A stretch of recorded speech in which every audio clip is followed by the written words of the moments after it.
You're listening to M.T.V.B. Podcast. Movies, TV, video and board games. This show may contain swearing.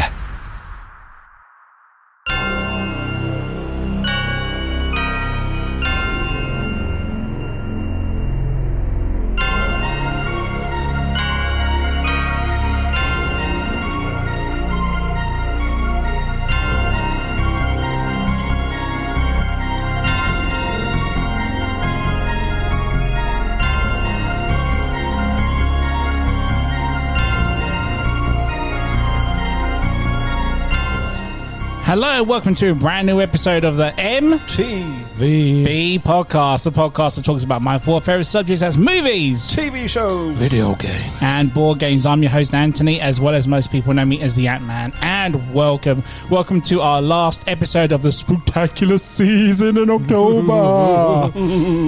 So we done a top 5 last week. We're going to end the series, the Spooktacular series this year with another top 5, our top 5 favorite vampire movies of all time. I'm joined around the table by the guys that love to talk about vampire movies. Guys, introduce yourselves around that table, please. Hi, it's JK. I've come to suck your blood. Oh, he tried the Dave part.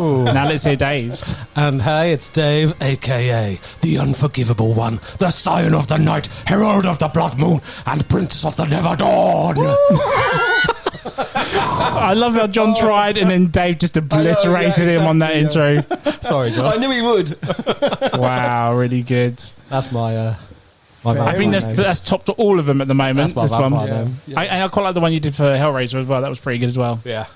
But here we go, is the final episode of Spooktacular season. You enjoy yourself this year? Yes. Yeah. Always enjoy. I can't thank you guys enough for doing this year. Mate. You've watched a few movies for homework and stuff, very last minute, and I just appreciate it. From the bottom of my heart, thank you for doing that and for doing Spooktacular this year. From the bottom of your black horror strudel black heart. My cold dead hand. Yeah. So yeah, we've come to the end. Vampire movies. Why haven't we done this sooner? Don't know, mate. It's your podcast. This is true. This is true. As you say, it's your fucking podcast. Well, we did Dracula as a commentary corner last year, didn't we? So that kind of helped out a little bit. But I'm quite looking forward to this one, to be honest. So vampire movies. We're going to do the questions first. Obviously, starting with do you like them? Of course. Cool. Yeah. Yeah. Yeah. Yes. And what is it about them you like?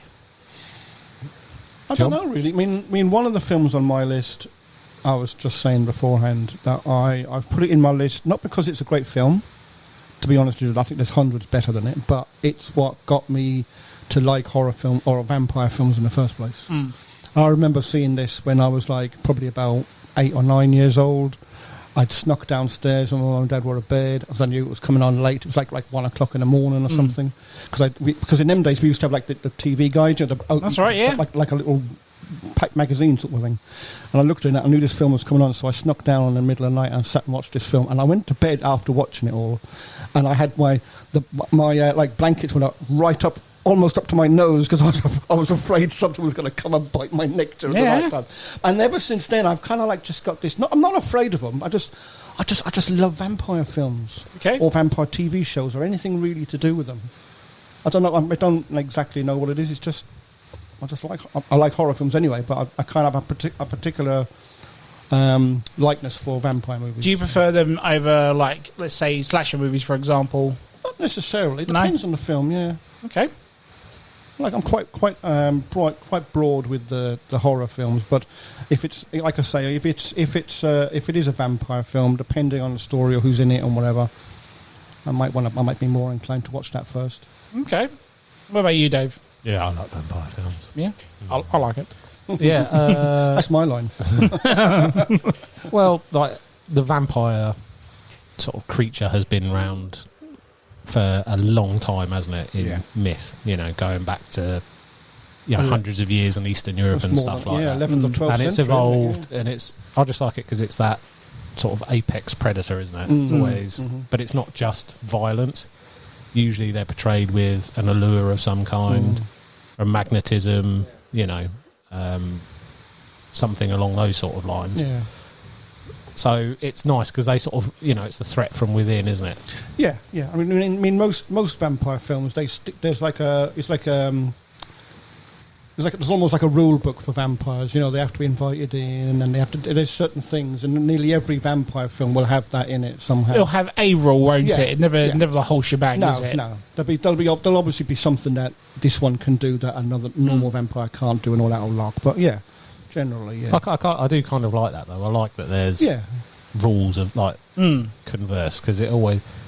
Quite often it feels like in a horror movie the monsters can just do whatever they want. Yeah. So I do quite like it when it's like, they have to be invited in, or they garlic or the cross, things like that. Yeah.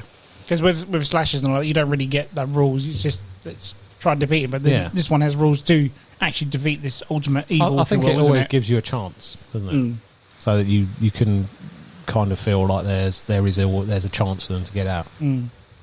But it's just, it's that sort of someone creeping in the dead of night. Yeah. Going to suck your blood. Yeah. Going to come up, pull the covers down off of John. Yeah, so next question, guys. John tackled it a little bit on that question. But do vampire films scare you at all? I mean... I enjoy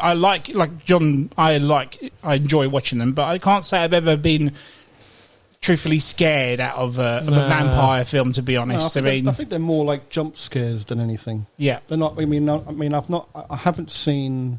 It's definitely sent chills down my spine, but I've never been actually terrified. Like, it's never been in the top 5 horror movies of all time or anything like that. Exactly. Yeah. I think it's probably the least horror that we've done. Yeah. There's far worse horror films. I was going to say, no, but a lot of things, like, from vampire stories, they can be quite action-orientated, or they can be, like, almost, like a romance story, weirdly, things like that. Yeah. And they're quite human, so, I wouldn't say they're particularly scary, but I just really enjoy the sort of concept that there's this sort of underground there's an allure, isn't there? Yeah, that's sort of hunting. I mean, I'll go into it a bit with the top 5. With the top 5, yeah. Okay. If it doesn't spoil your top 5, can you remember the first one you ever watched? John, you've sort of mentioned you watched one. I've put it in as my number 5. All right, okay, so we'll talk about yours later. Yeah, yours in there as well. List, mine, I can say mine because mine's not on my list. I remember very much like John when I got to see my first one. I don't remember which one exactly, but it was obviously one of the typical Christopher Lee ones. ITV used to have a massive thing back in the day, or LWT as it was back in the day. Yeah. Used to do this thing. I think it was every Saturday night after like News at 10 or something. They would always play a Hammer horror House, movie. Yeah. Hammer Horror House. That's it, John. Yeah. And it'd be one of those ones with Peter Cushing and, like I say, Christopher Lee, whatnot. And I remember just that one point where Christopher Lee does that moment where the camera, but he's got those red eyes. They put those contact lenses on him, and that just like, it scared me, but never to the extent of like I went to bed and like covered my neck or anything sort of thing. But I just remember seeing that one image and just like that was the first thing. And then I was asking my mum and dad about all Dracula and whatnot, and they were telling me about all the rules and stuff like you were mentioning and whatnot, and it kind of interested me a bit to watch even more vampire movies after that. So I'm trying to think now. So we've been through a big phase of vampire movies in the last 10 years or so, due to the fact because of Epoxy Twilight series, shall we say, where vampires turn into diamonds and shit. You just spoiled my number 1. Ah, damn it. As long as you involve the soundtrack, that's fine. Do you think that vampire movies now are just kind of like, they're a bit, no one cares about them anymore now because we had such a big... It's like with the zombie thing right now, like with Walking Dead, because it's been so overdone now. Not many people really... it's another series with zombies in. I don't care, Yeah, I think it is suffering from that a little bit. Yeah, I think it's time... Yeah. I think it needs to be... Somebody needs to come out and do something different because, like I say, they all tend to follow the same sort of line now. It needs to evolve, doesn't it? The story, just to refresh it because there's just so many, vampire stuff. I think it is. You summed it up quite well with the zombie phenomenon, didn't you? Yeah, I mean, obviously that's when we're going back with the rules of vampires. Obviously, the Twilight ones are very different. But do you think they were aimed at a different audience, though? Obviously, a different audience. It was all for girls and stuff, and teens and all that sort of stuff. Yeah. But they kind of tried to stick to some rules of the vampire because we're, at the end of the day, they're still vampires. But I mean, after that, I can't really think of stuff that came out after. I mean, they've tried the comedy side with vampires, and I'll go into a couple of movies like that later on with honorable mentions and stuff. But I can't really think of anything serious today that's brought vampires back since. No, and it's a shame, really, because they were such a great thing. Yeah, but they'll come back. I mean, Netflix tried it with that day shift thing, which was okay. It wasn't, the best. Vampires? No, it wasn't. What was it? That Netflix TV series that was on an island in America somewhere, and it was all about the priest. Oh, Midnight Mass. Midnight Mass. Yes, you're right. Well done. It's a vampire, isn't it? And then he turns them all into vampires. You're true. That's right. Good, well done. One of my honourable mentions. I completely forgot about that. Well done. Yeah. That's one of my favourites. That's a good fucking show. That was damn good. Yeah. But then that's doing it in a slightly different way, isn't it? And it's just not the traditional sort of sexy vampire one. Yeah. Yeah, but I mean that did go on for a while. A lot of the vampire films. There was a lot of sex in it, a lot of naked women. Yeah, but I think and that was part of. Oh yeah, with True Blood did that, didn't they? Again, there's an overabundance of it because that was at the same time as True Blood and stuff. Yeah, so, but then Twilight's already on. It kind of he didn't need it because No. other vampire type films came out and didn't have that in it, and they were just as good. So it was more a selling point. I think that's part of the sort of the mythos of vampires, though, isn't it? Because the original Dracula was able to hypnotise. Yeah, but the original Dracula comes from Bram Stoker's book, and it was a love story. It wasn't a horror. Yeah, just that the person, Dracula himself was an evil person, but he did what he did for a purpose. Because he'd lost his wife and so on. So they've played on that all along. And then, but he distinctly has the ability to almost hypnotise. Yeah. He used a lot of that in it, Yeah. So it all feeds into that sort of predator thing. There's lots of different allure you and lure you to your own sort of doom. Lured to do the master's bidding. I'm kind of out of questions for that. Unless you've got anything else to throw in, we'll just go straight to top fives. Yeah, can do. Let's do it then. It's time for a top 5. You know the rules for season 7? Roll that bastard dice. You're going to end up going first again. You reckon? Well, with a 5. 5 for David. 4. John's going first. 4. Dave wins with a 5. Davey wins. I wasn't expecting that. Right, guys. I was expecting a 3 after that. 5, 4, 3. Yeah. Top 5 vampire movies. If we don't mention your vampire movie, there's so many out there at the moment. Okay, you either should have been on this episode or got your own fucking podcast. Number 5. Number 5. Go over to you. Number 5. Yeah. Didn't you win with a 5? Sorry, you just won with a 5 as I well. know I did. Yeah. So my number 5 is Blade. Oh, the first one. The very first one. Nice. This was so going to be in my list. This was going to... no, the second one was going to be my number 5. And then it got changed out very recently. Interesting. Yes. We'd have to talk about that. Absolutely. So I like the first one. My number 4, by the way. So...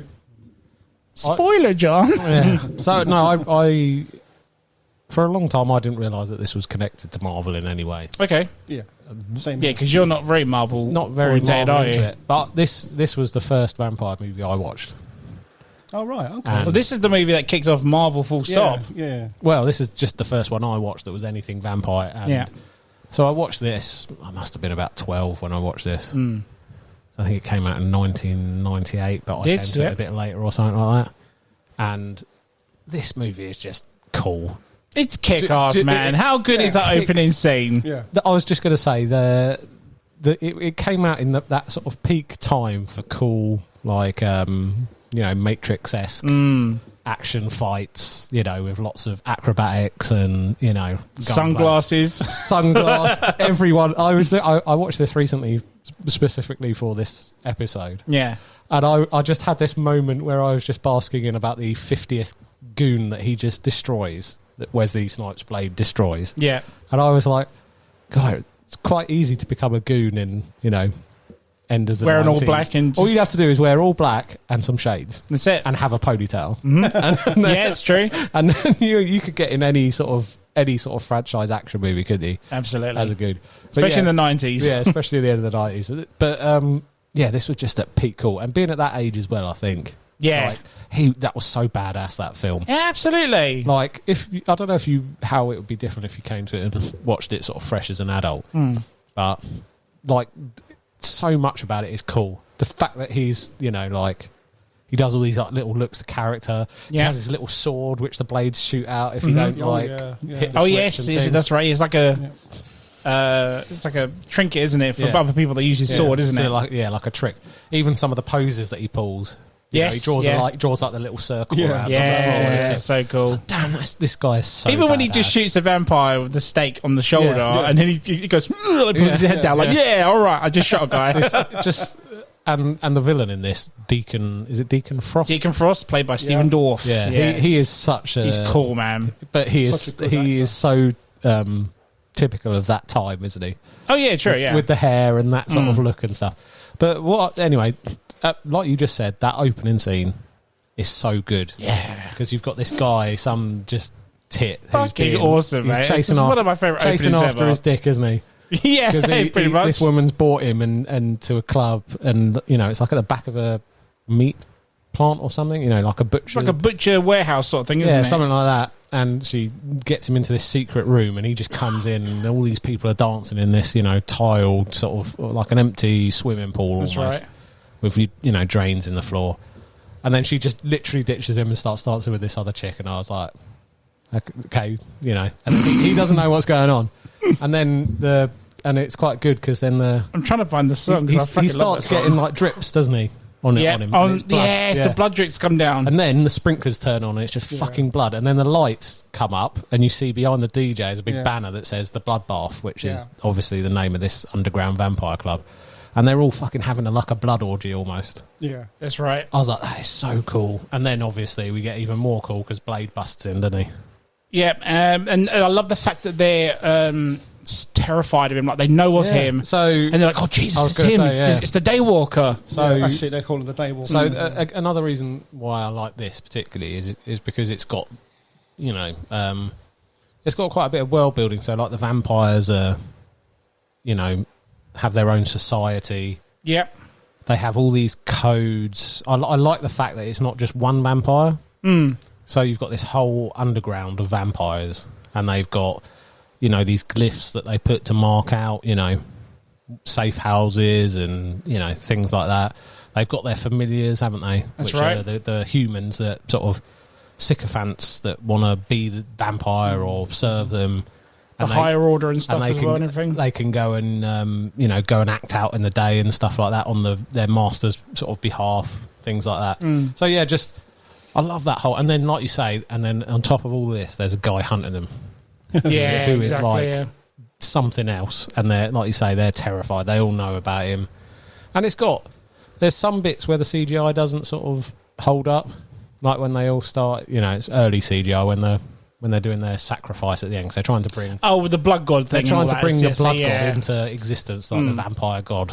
And all of the sacrificed vampires, their skeletons sort of climb out of their mouths, don't they? It's pretty cool, though. It is cool. I just wish the effects didn't look so bad now when you go back and watch it. Yeah, that's it, yeah.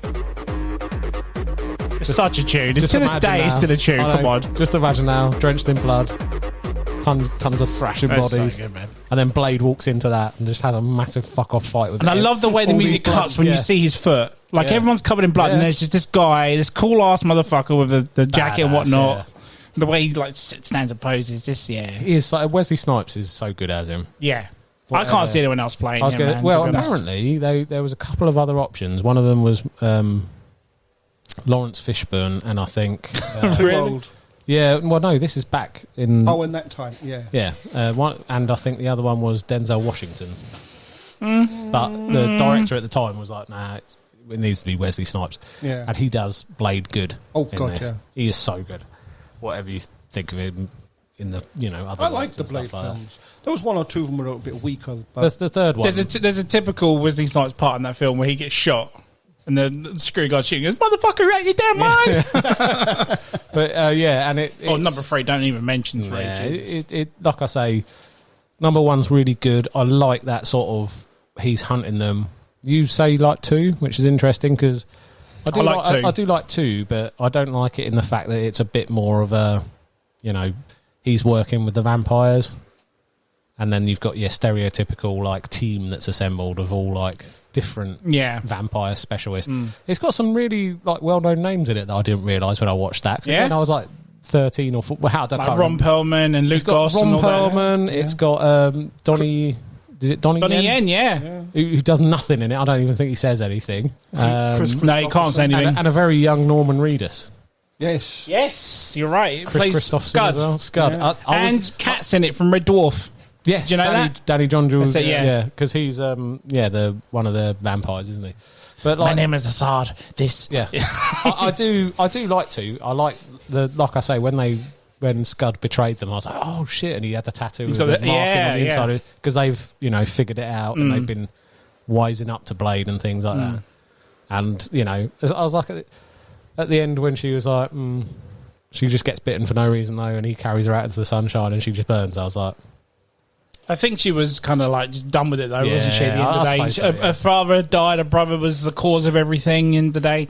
The reason I like too a lot was how they've tried to evolve the vampire Yeah, that's ways with good, the yeah. mouth opening Oh, up. that was good, Do yeah. you remember the first time you saw that happen? And I just Yeah. like, whoa, that was really fucking cool. with the weird like tentacle tongue thing. That's it, yeah. And how it There's a infects really- them I was like going to say, that. yeah, there's a really good autopsy scene as well in that I quite like. That's it, yeah. When it opens up and you see the hearts all encased and it's everything. still like autonomous, isn't it? Yeah. It's still trying to live even though the brain's been destroyed. I really loved it for that reason. How everyone's been turned into vampires and stuff, but this is a virus now of vampires. This is more interesting, and literally the only way to kill them now is with sunlight, not just stake through the hearts or silver or anything. None of that works now.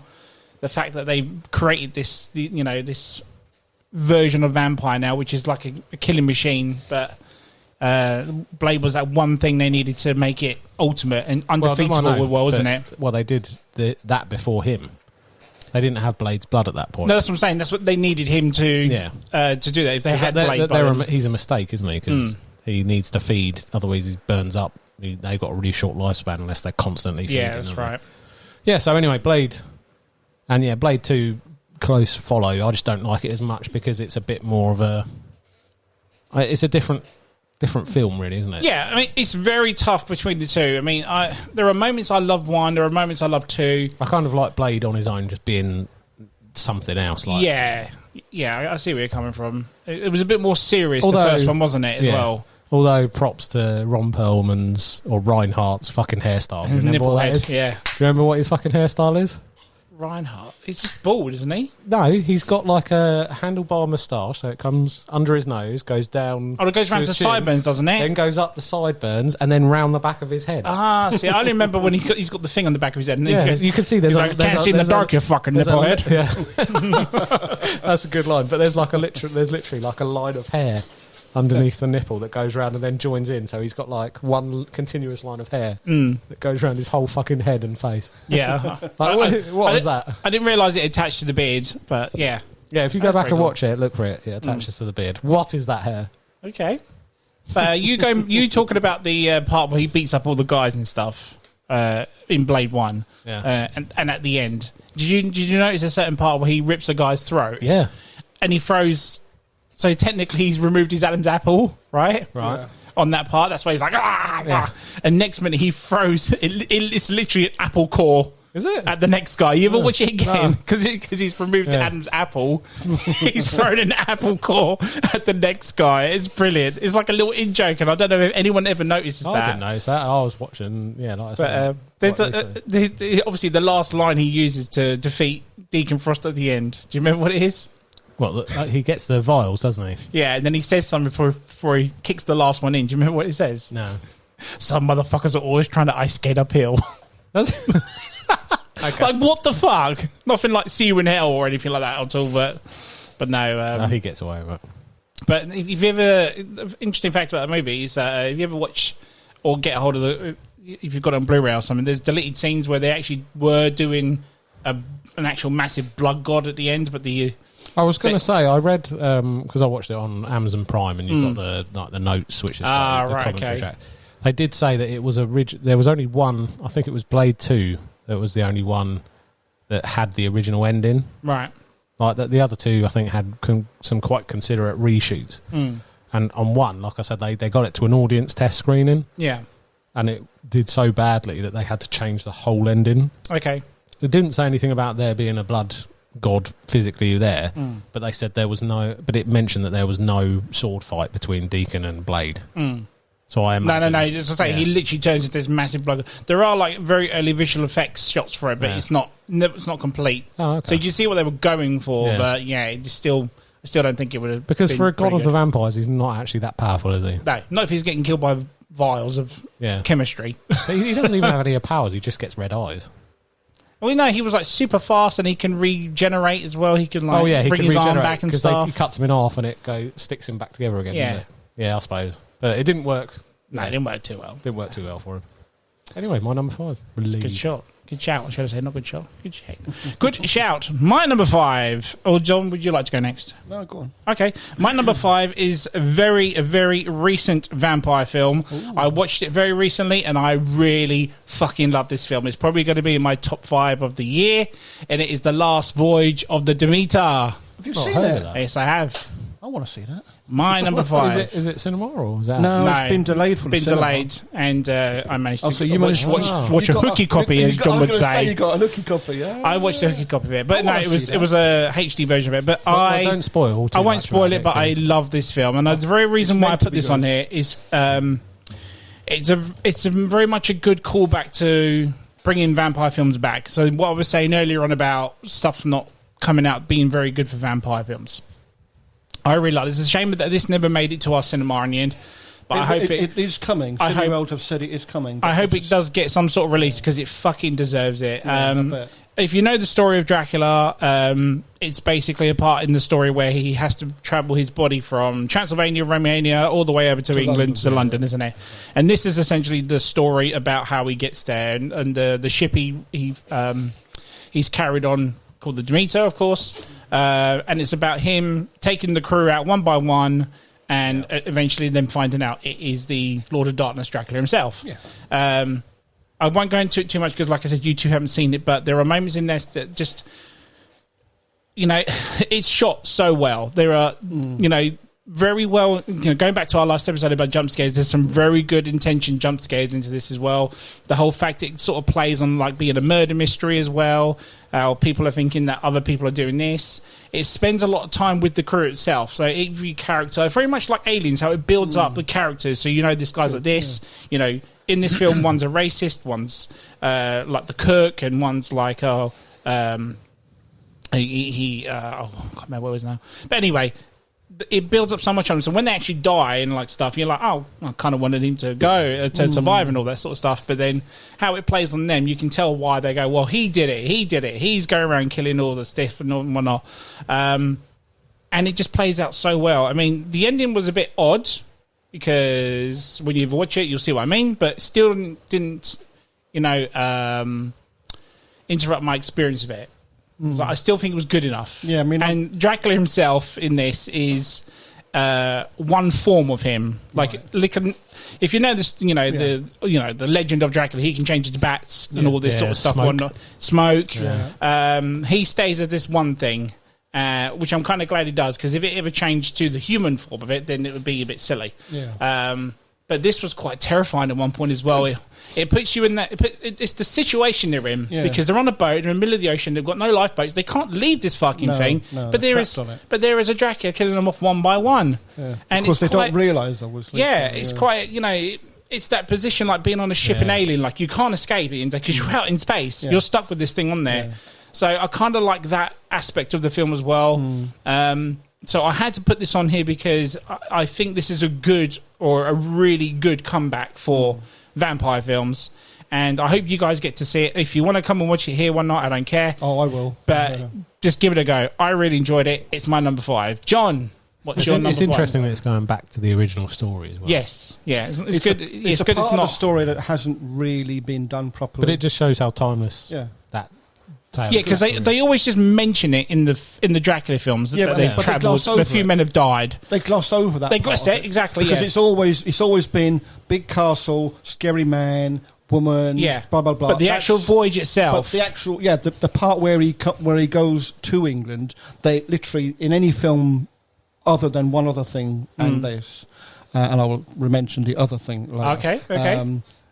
They, like you said, they gloss over it, and you think, well, hang on a minute. And I've always made me think, well, surely there was more to that. Yeah. So when I heard this film was coming out, I thought, I'm pretty sure this is going to be good. Yeah. The reviews I've seen of it, without having it's any got spoilers, like medium reviews, and I don't know why, to be honest. I mean, I really like this. The only issue with it for me was that you kind of, because it's part of a story, you know what the outcome's going to be. That was the issue with the movie. Yeah, but you can't help that. No, because of course the subject not. matter. No, but when you watch it, you'll understand why it was in the top 5. Wasn't he have to be brought over in a load of earth, in a box full of earth, isn't it? Yeah.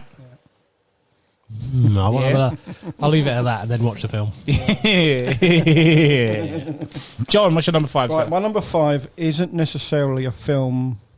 It's a film I haven't seen in a very, very long time. The only reason I've put it, like I said earlier, the only reason I've put it on my list is because it kind of got me into liking vampire movies. So I thought I should really put it in the top 5 in a sense. But it's a 1958 film from Hammer House. Oh, okay. Christopher Lee. Oh, no way. Peter Cushing. Yeah. And its original one was actually just called Dracula. The original, the first one. That was his first Dracula movie. Nice. So it was either that one or Prince of Darkness was the second. Was another one, but there was one he did in 1973. I'll have a funny feeling that might have been the one I saw. It's called A Satanic Rites of Dracula. Okay. So it's either this one or that one. I've seen one of them. That's what got me. But there was Dracula 1972 as well. There was 7. He done 7. Yeah, he done loads, didn't he? Yeah. So, but I was trying. I mean, I was trying. When I went on Netflix and went on Prime, I was trying to find at least one of them to watch them, and they're just because they're so old, they're not on there anymore. That's the issue with because I'd love Hammer Horror to have like a massive box set. I don't care if it's on DVD, just have them all in one. Not just the Dracula, all the Frankensteins, all the werewolves, they did everything. They kickstarted all of those. But because every film is released by a different company, like Hammer Horror's a label, but they had to get released from other film studios. Not one of them is, from the same film studio. So that's why we'll never get a box set of it properly. It's such a shame. But why is it in your top 5? So why do you like it? Because, like I say, I was only like 8 or 9 or something. So this was the first one you watched? First one I saw. Okay. And I knew it was coming on, and I'd kind of like, horror film at that age. My mum and dad wouldn't let me watch it. Mm-hmm. I lived in Ireland, and they were, like I was telling you before, all things like that were banned. But I was going to say, so if it was going to be on television. It's the devil's movie. Yeah, it's going to be on it's going to be on this weird channel, and it's going to be on really early in the morning, so that the least amount of people can watch it, sort of thing. And so I'd read in the TV magazine that this film was coming on. So I went to bed early, and of course my mum and dad thought, "Oh, that's really good. He's going to bed early." No, I had an ulterior motive. Did they ever catch you? No. I went to bed early because I needed to get up to watch this film at like 1 or 2 o'clock. Catch him and beat the Jesus out of him. And so I watched the film, kind of like, oh my god, it scared me. Obviously at that age, but not in the sense that I'm never watching a horror film ever again. It was like, I really liked the character and the story and the way. And of course, in them days, it was the proper, the Count and the castle and Jonathan Harker and so on. So that story part of it has never really changed. Mm. But then, like you said about the Voyage of the Demeter and stuff, I like to see this story from other angles. Right. So it's just a shame there's no like Hammer House now doing these films. They're all different film studios, and some they tried to come back, didn't they? Yeah, but some failed, do. They? Some make it good, some don't, and it's just such a shame. We need, for me, I'd love to have Hammer House. Hammer House came back to do the Woman in Black, all their classics, and then they did Victor Frankenstein after that, which is it's a shame. Hound of the Baskervilles and all that sort of. I used to watch all of those. This is what really I thought. Like I really like these horror films now. So, But that one particular, just because it was your first. But I met Christopher Lee and I met Peter Cushing, Nice. and it was. As they say, they were both very, very nice, very, very pleasant people. It's story time No, with there's no story. JK47. There's no real story. That was a bit slow. I was at Gatwick at work and they came through. And no, they were both very, very nice people. And they say, oh, you should never meet your heroes kind of thing because, they can all go a bit pear-shaped and they're never quite who you think they are sort of thing. But these guys, they were as nice as anything, signed autographs for me and everything. Really? Really, really nice people, yeah. Have you still got those autographs? Oh, God, no, that was like 30 years ago. Fucking hell. Well, I might have somewhere. You were at Gatwick for 30 years? I was there for 32 years. Jesus. That was just with Gal. I was there. 1989. I was there before. Oh, my that. God. I was on the airport before that. I was nearly 40 years in the airport altogether, Damn. They are going to have to fucking drag you out there kicking and screaming. Aren't they? and I'm back there again at a different. That's what I company. mean, yeah. They're going to have to fucking Yep, kicking and screaming, mate. I tell give you. security pictures of your face, aren't they? Kick you out. So number 5 was just the regular Dracula, yeah? Yes. Nice. Let's go to number 4 then. Number 4. David, back to you, sir. Hello, sir. Hello. My- Number 4. My number 4. That's it, I can't do it. My number 4 is Underworld. Oh, I kind of had a feeling it would be in yours, yeah. Come on. Honourable mention for me. Yeah, And it's- honourable mention. The first one. The first one, yeah. Okay, Again, yeah. because I watched this at the same... I think... This was in your metal days, wasn't it, when this came out? I'm still in my metal days. Yeah. Come on, man. The rock god Yeah. Dave. He's never going to be out there. No, metal. so I watched this a very similar time to when watching Blade for the first time. Okay, I can't remember when it came out, but 2003. yeah. So, like I said, I watched the first Blade a lot later. I didn't see it at the cinema. I was way too young. And then I watched The Underworld. So I kind of watched both series, or not series, both trilogies at the time. Okay. Or, I think I watched Underworld 1 and 2, one after the other. And again, it's that sort of, it's that prime time, isn't it? Yeah. Very washed out, colours, lots of dark, lots of leather and PVC. Lots of leather, and lots of rain. lots and lots of rain. And All it does is everything. rain. Nobody in that smiles. But No. it's just like, it's gritty, it's dark. And again, it goes into this whole sort of hidden war, isn't it? So Yeah, I mean- in the first one, it's it talks, right in the opening monologue is, Kate Beckinsale, Celine, saying that the vampires have been fighting a war against the Lycans. Yeah, I which think are that's werewolves. I think that misled the film for me, because when I heard that there was a war between the Lycans and vampires, you think armies and like. Is that what you expect? No, 'cause Yeah, it's- just like this. Well, this was before I saw a trailer. When I heard about this movie coming out, because I used to have like these movie websites that were just it's all in writing. There was no trailers or anything they could do on the time. When I was just reading the synopsis of it, I thought, fucking hell, this would be pretty badass. And then when you saw that, you're like, oh, okay, it looks cool, but the whole thing was, it's they're like, they have to keep it hidden from the humans. that's don't they? yeah. So you can't have and it's all sort of, but. Yeah, again, it's the same sort of symptom with Blade. So a lot of the reasons I liked Blade at the time, there's a lot of reasons I like this, because it was just bad. There's bits in that where which are so badass. Like when she shoots the first, like the leader of the Lycans, I can't remember his freaking name, and he like pulls off his thing and he pushes the bullets out of him. Oh yeah, Yeah, I can't remember his name now. No, anyway, but yeah, and she's trying to save Michael. Played by Michael Sheen. Sheen, though, but I can't remember his name. But yeah, in the film. that is, like I say, and there's lots of action fighting. It's got Bill Nye in it, isn't it? Bill Nye yeah, good actor. Yeah. as the villain, the head of the. He's like the elder one, isn't He's he? the elder, yeah. So there's all families with their own heads of the coven, not coven family or whatever they are for vampires. And it turns out at the end he's, she has to kill him, even though he's kind of like a father, isn't he? And there's a really cool way that it's the old shing. Yeah, his head it's the starts whole the sliding off elder one sideways. betrays her, Yeah. so she's got to. Yeah, that was Show a it cool alone. shot, that part. Yeah, and his head slides half off, doesn't it? I was again listen to what I said for 5 and just transplant it for Underworld on this one. Because again, I like the fact that they're having this clandestine war.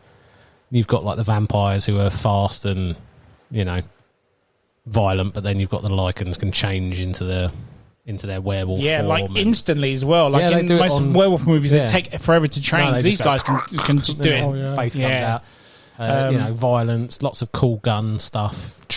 And I like how the werewolves can still transfer them to being to vampires. If they kill a vampire, that vampire can turn into a werewolf and stuff.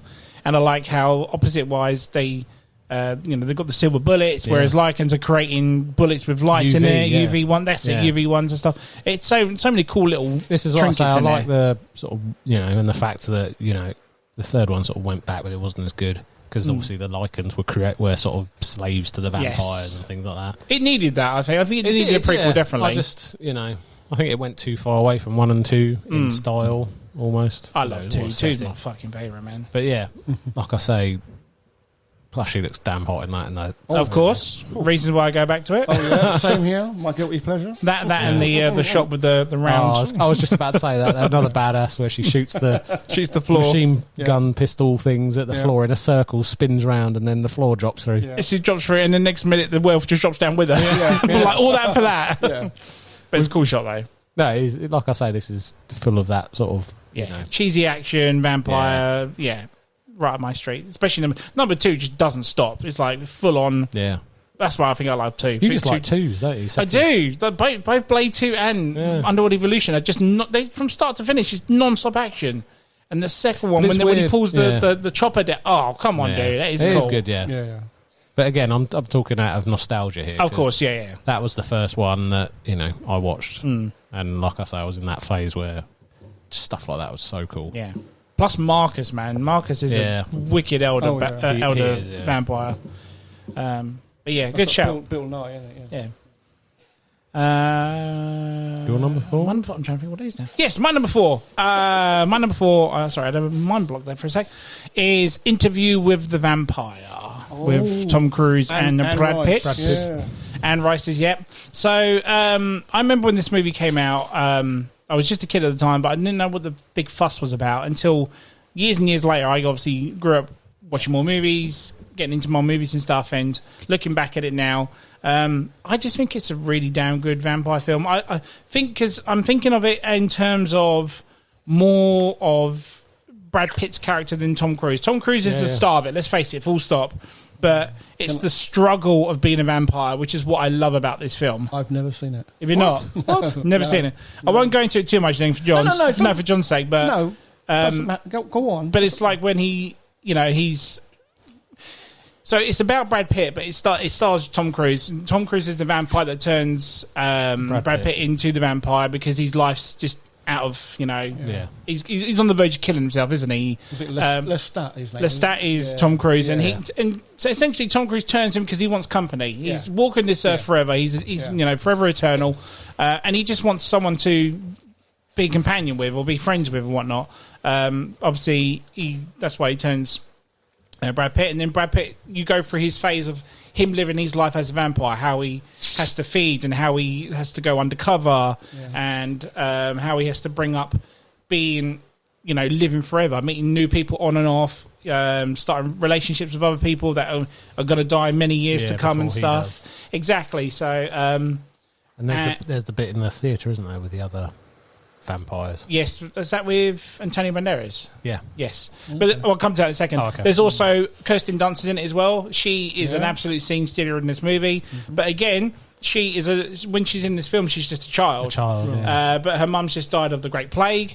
So again, as Brad Pitt, he is, or Louis as he's called in this film, feels sorry for her, and what he does is he bites her. Oh, okay. Obviously forgetting that if he bites her, she'll stay a child forever. Oh, okay. So she'll never grow up at the end of the day. So she gets she gets the sort of knowledge and intelligence, doesn't she? Yes, of course, because she's like hundreds of years old in modern day times, isn't she? Even though she's still in a child's body. And you've got to try and remember, again, this is why I love it, because they're not just vampires now. They're not going around feeding on blood stuff. This is like the real struggle of being one. But again, it comes back to the rules of the vampire having these rules. They've kept these rules in that film as well then. There's one rule in this movie that they've kept, and that's that they have to sleep in coffins. That's the only rule. Yeah. They do a different rule in this film, which I don't know any other vampire film to have known to do, and that's when they drink dead blood. Oh yeah, that's it weakens them more, doesn't it, or something? And I was like, I've never seen that ever else in a vampire movie being brought up, but as the movie progresses, obviously we keep going. They're like on. a weird family, aren't they? They're a weird thing, yeah. So the Stat Louis and I can't remember what her name is Kirsten. now. Okay, and Kirsten Dunst. I can't remember what the fuck her name is. But anyway, as moving on, time is moving forwards. Just before he carries on, the whole time it's sort of narrated by Brad Pitt's character, who's telling a reporter. Okay. Yes, sorry, I forgot about that. So he's telling a So story. at the very start of the movie, it's present day. And yeah. he's meeting up with Christian Slater, Yeah, isn't it? Isn't yeah. it? And he has an interview with him. Because it's on my list to watch. Yeah. But you do I need to couldn't watch it. put it on. I mean, good and all as it probably is. Yeah, so I couldn't put it on my list because I hadn't seen it. So Christian Slater he's not a journalist or anything, he's just a man who likes collecting stories. Yeah. So he's the guy that's asking, do you guys sleep in coffins? Do you guys getting for girl? Like one? Because none of that stuff, but unfortunately coffins are a necessity. So that's like the only thing that's been brought over to this film.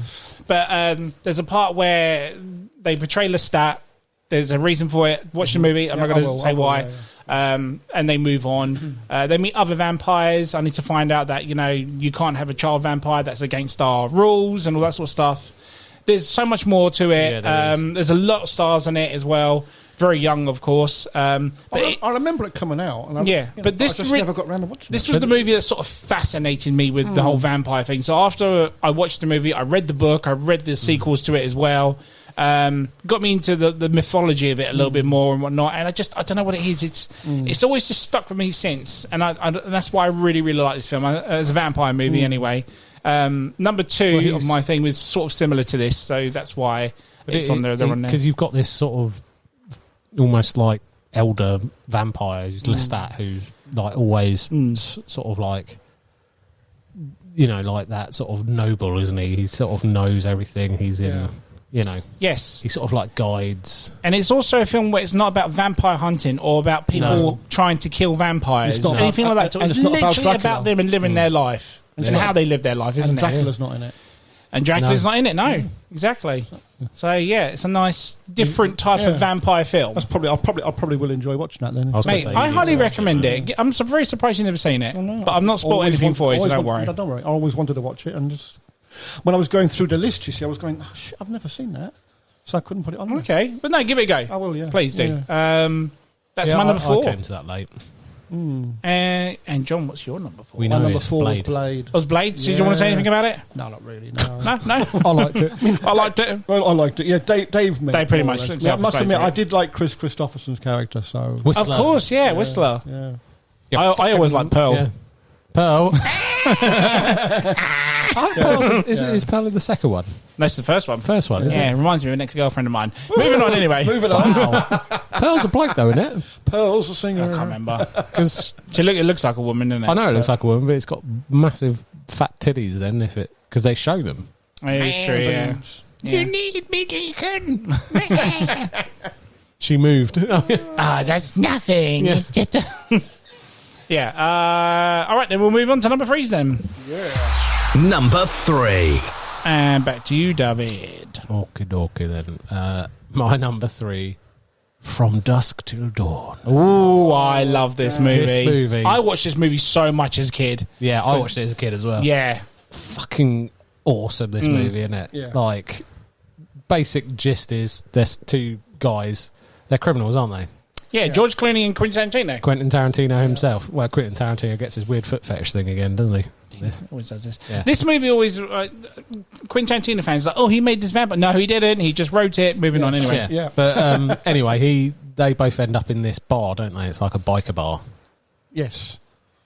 isn't it? No, it's a gas station at the beginning you're talking about. The very beginning? Where they end up. Oh, the biker bar itself. Yeah. Yes, sorry, So yes. they basically end up in a biker bar, don't they? Yeah. And there's all these ladies sexy dancing and stuff like. Wasn't there a snake in there?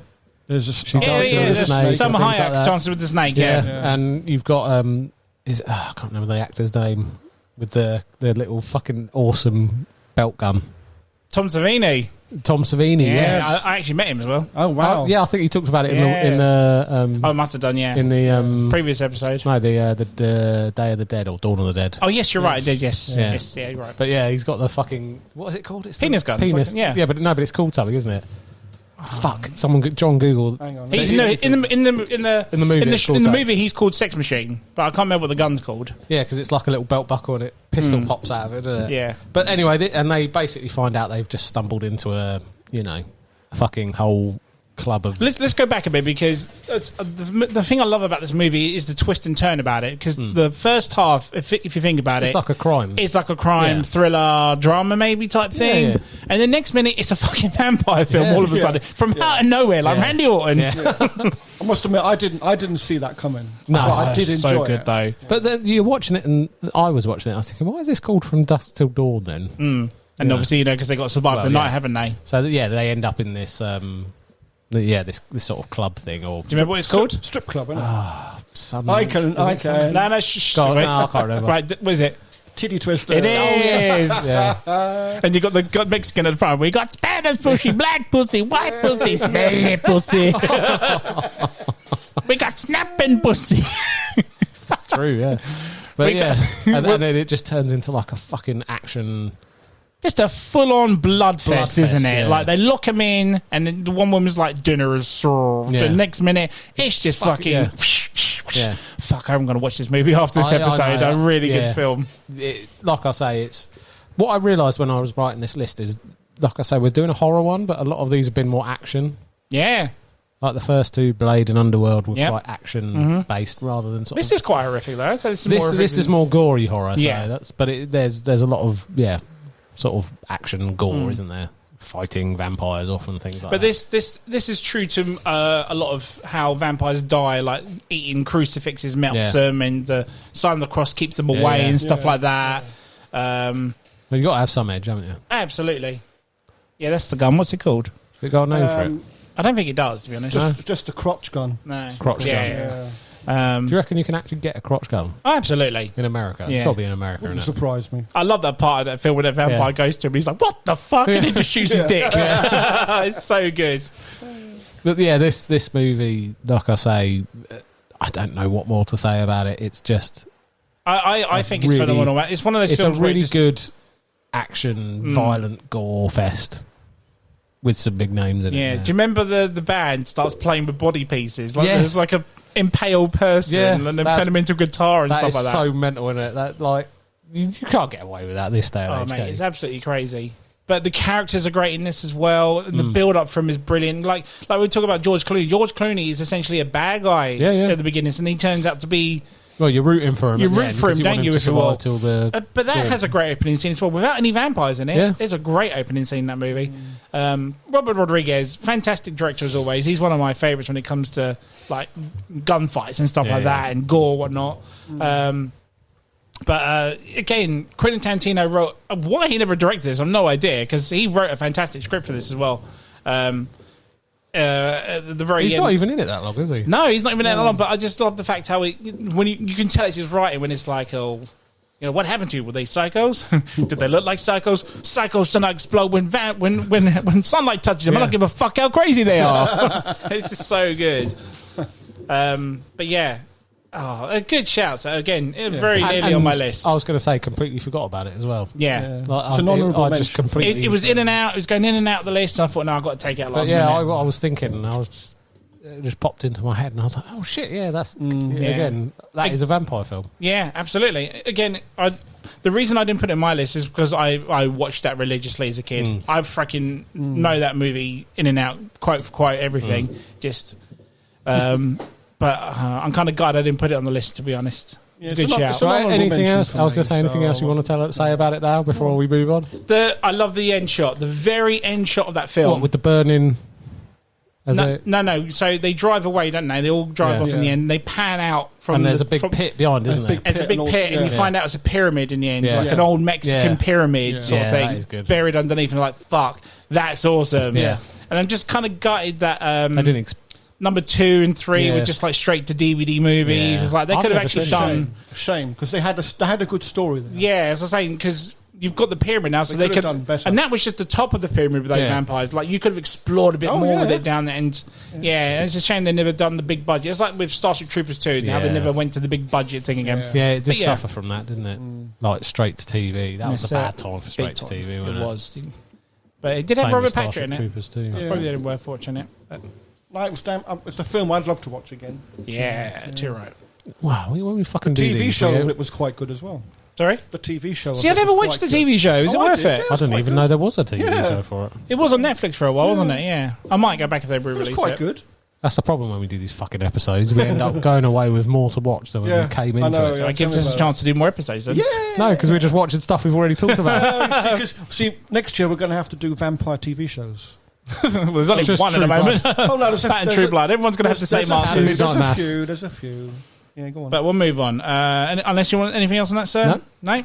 That's my number 3. Your number 3. Number Right, my number 3, we're going back to the 80s. And I think this is pretty obvious as to what I my know. number 3 is going to Yeah, be. yeah. Lost Boys, Yeah. which is practically Goonies Yeah. with vampires. Yeah. Do you know what? I've never seen this. Have you not? Never seen it. Never seen it. This is a big nostalgia good bait for film. me. Yeah, It's it's a good because film. watching this as a kid when I was living in London in the 80s and my cousin showed this to me, I remember the front cover of the box is just literally Kiefer Sutherland's head looking like that, straight at Yeah, the box. yeah. But then the back of it was him doing like that. And I was like, I'm intrigued. Let's Yeah. watch this.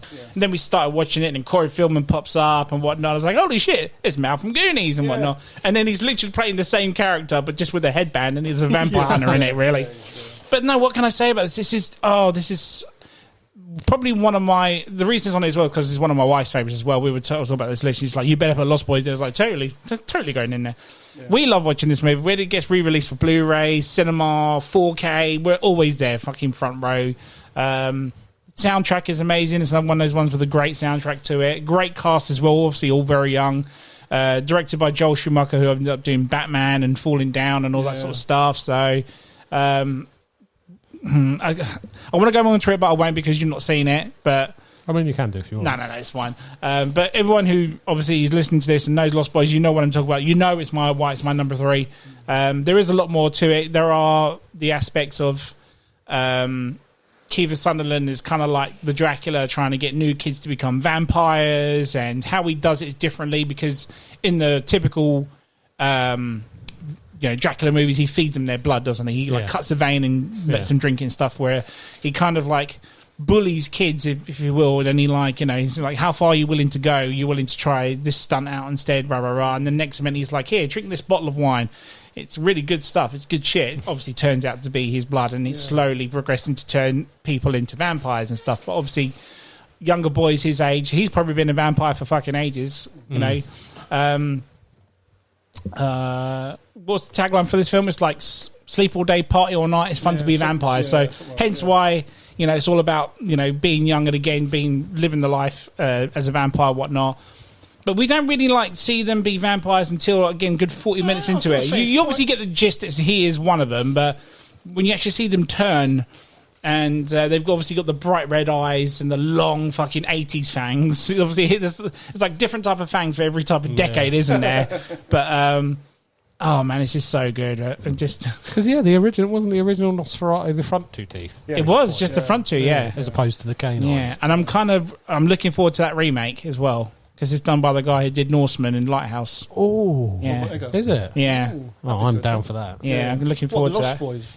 No, Nosferatu. It's getting remade by Robert Eager, who did Lighthouse. Yeah. And that's going to be good. And it's starring the guy who played Pennywise. He's playing Nosferatu. Oh, nice. So yeah, that'd be very cool. Is his eyes going to be the difference? Yeah, he might do the Pennywise thing. But yeah, not an awful lot I can say. It's a cult classic. It's an 80s classic. I can't deny that it's in there. It's probably clashed with John. I know John likes this movie. Is it in yours? Maybe. Oh, good. That's all right then. So I'm kind of glad it's on there. I'm glad it's on there somewhere. Have you seen? It went in and actually got pushed out of the list, unfortunately. Have you seen any of the American Horror Story TV series? Yeah, I've seen up to season 6. There's one called The Hotel. Have you seen that one? It's set in Yes, it's in Los Angeles. Yeah, stuff, do you remember based on the Cortez? Is it called the Cortez? It's I know what you're on about. Yeah, anyway. there's murders. There's a bit in that where loads of kids end up as vampires and they're just enjoying themselves. That's aren't true. Yeah, that's right. That's the one with Lady Gaga in it. Yes, yes, it is. That's one. Yeah, because she's a vampire. In that's that, right. Yeah. But then those kids end up and he turns his whole class into vampires. Yeah. Then they start eating people, don't they? Yeah, it does, doesn't it? Yeah. Just as a little aside. Yeah. Another kid vampire enjoying themselves. As always. I mean, I would be if I was living my life as a kid. All the time for centuries. Would you be a vampire now if someone came up to you? Not as a child. No, but now as you. In my prime, like if I was like 21 or something. Okay, if someone come up to you at 21 and was like, "Here, drink this wine." The issue with me is that I'm scared of blood. So I'd be like, What what You'd about be needles? the weirdest vampire going, wouldn't he? What about what? Oh yeah, so you wouldn't be able to feed off anyone. No, I can't. Someone would have to do it for me. You'd be the most fucking That's what I'm saying. pushover vampire. You'd be like, "Oh, someone cut up my food for me." Exactly. Someone feed me. I'll close my eyes. I won't look. Promise. John, what's your number 3, sir? My number 3 is, well, you're pretty sure. You're right. Josh Hartnett's in it. 2007. Oh, 30 Days, 30 Nights. 30 Days of Nice. Night, yeah. 30 Days of Night, sorry, yes. I like that. I love this. one, Based but on I the can't graphic remember novel. And not being funny, this movie... Yes. Yeah. This movie is the comic book on film. Like, Yeah. every shot, every frame is literally the whole movie. Yeah. I fucking love this film. I need to watch that Yeah. again. I watched that when it came out, and I've Yeah. completely forgotten. Yeah. I've seen it a couple of times. I mean, So good. Go on, John. Take me down memory lane. story's good, but it's town in Alaska called Barrow. Yes. They are just coming after as the film starts. They're just coming up to literally got a couple of days left of daylight. And then they end up with Because they have 30 weeks of darkness, don't they? Yeah, they have like a whole month of darkness. There's no sun, and Which makes sense for a vampire to be How there. did I you- forget you- this fucking... you see this guy running. Honourable mention it was for me. Yeah, you see this guy running, and then nothing happens, and it's a couple of people in the village. They're talking, and then it skips to the day that the sunlight stops and everything. And The guy sabotages all the stuff, Yeah. doesn't he? the vampires have arrived. But you don't know this. But humans like cut out their power, their cut phone off- they service, cut off everything. The town. Because they know that people are going to leave the town when it goes dark. You see, so they block the roads, they cut off the phones, and you don't know why is all this happening? You know, but obviously they trapped the people in the town, so they can feed off them for the whole 30 days. And it's the lengths they go through to some of these people to get away from them, and they're quite vicious, these vampires. Mate, these I think love that's these why I vampires liked it, because they you don't know how old they are because they don't talk. No. One of them does, and he has like He's a a- very he's a old leader, language to him. Marlowe. Like, Yeah, Marlowe, his name is. yeah, that's it. Played by Danny Houston, Yeah, and like the way such he a talks good is like character. the language it speaks. It sounds like a very old type of Latin Yeah. or something and or he's whatnot. like makes these funny noises and like clicking All of them do, noises don't or they? whistles and, It's like that, isn't it? And that's how they kind of communicate with each other. They know what each person is saying. It's a weird take on a vampire film. I don't know. It's such a great. And I love their big jaw. It's like Oh a different my type God. of vampire, It's isn't not it? like- It's It's like a you're just- bestial. yes, but it's like you were saying about the teeth, you know, and then in like the element where the two Nosferatus, Yeah, just those front. two front. These guys, it's the whole. It's like a shark. It's like the whole teeth. fucking mouth, isn't it? Oh yeah, it's just, when you first see it, you're like, oh. When I first saw it, I was like, oh my God, they're not like traditional vampires. But they rip people to pieces. It's quite a gory, But it's a good... horror Yeah. film. Oh, this movie doesn't hold back on the gore God, no. at all. No way. No. But I like it because it does what we touched upon Yes. with Blade 2, where it does a different style of vampire. Yes, so you yes, don't that's have what I the liked they about can it. pass among us. Yeah. Because they haven't got the allure, the sort No. of magnetic charm that the vampire has. Because it's like, I mean, up till then, you see, Dracula was, when we talk about vampire films, the central character will be like Dracula or someone like him. And he basically, he bites you on the neck and he sucks your blood and you become a vampire, blah, blah, blah. But with these guys, they rip you to pieces. They like literally fucking eat you. Don't hold back whatsoever. And I think that's what the allure from this film is for me, because it's just... Because when you're talking blood and stuff and and vampires and stuff, you kind of like you get like a weakened, watered down version all along, and you like it because it's a horror film and the story's quite good and blah blah. But then you go and watch 30 Days of Night and it will freak the fuck out. Yeah. It is. I mean, that's why I had that stayed in my list. I remember others moved, that stayed in there. I remember how gory this was. It got released in the cinema as a 15, but then when it got pushed to the DVD and Blu-ray, it got pushed up to an 18. It's just fucking hell. Because it's in your home now. I can't believe I deleted that from my fucking memory. Because this was when I was working in Blockbusters. Yeah. And I remember I read the comic as well. Yeah, I love the book. It's really good. And I remember thinking it was so good compared, I've got it at home if you want it. I loved I'll probably just go. Danny Houston in that. There's a sequel as well. I think there is. It's not as good though. Danny Houston is what's his name? Marlowe is the head vampire. There's that scene where he's got that woman and he's trying to find out where the rest of the people are hiding. So he starts torturing everyone, and she's like, "Oh God, please God!" And he goes, "God," and he looks up at the sky like waiting for something, and he goes, "No God." No God. Like, oh, that's so fucking cool. Yeah, there is no God. Yeah. Wicked, but it's such a good shout. Oh. And it's such a great concept. Again, if you're a fan of the book, it's literally page, especially the ending, like how someone dies. That is literally how it does happen. I'm slowly getting back into reading, so I might actually get the book because I really do like the film. I've got it at home on Blu-ray, so yeah. I remember when the DVD came out, it was an edition. It came with the book, like a miniature version of it. Yeah. I wish I still had that. Actually, it's pretty cool. It's that good sort of concept of like having to survive a certain time. Yes, you know, daylight will come, but it's not like it's from dusk till dawn where it's like just 12 hours or whatever. No, this is a whole fucking month, isn't it? Yeah, fucking month you got to survive. Isn't there points where it like 3 days later or 5 days later and stuff like that? Isn't there? Yeah, it does jump a little bit like that. Like climbing across the roofs, trying to get away, trying to hide from them. But I love how they in attics and under. I love how they try and lure the humans out, like when they use the little girl. Oh yeah. Wanna play? Yeah. Well, that sort of goes back to, like I say, I Am Legend, which is my favourite. Yes, one of my favourite short horror books because that was vampires and they try and lure them out. So and again, they're like very similar. They're more bestial looking. Yeah. I don't know what they would change them to in the movie. They're not. They're more like weird monsters, aren't they? Rather, because when you first creatures really in them. Because when you first see Marlowe and his group, you're not unless you've read up on the film beforehand. You're going to go into that not knowing they're vampires. You're literally thinking, are they going to like rob the town? They're going to rob them or something, you know? Because but then when they start acting then you start freaking out now. Oh shit!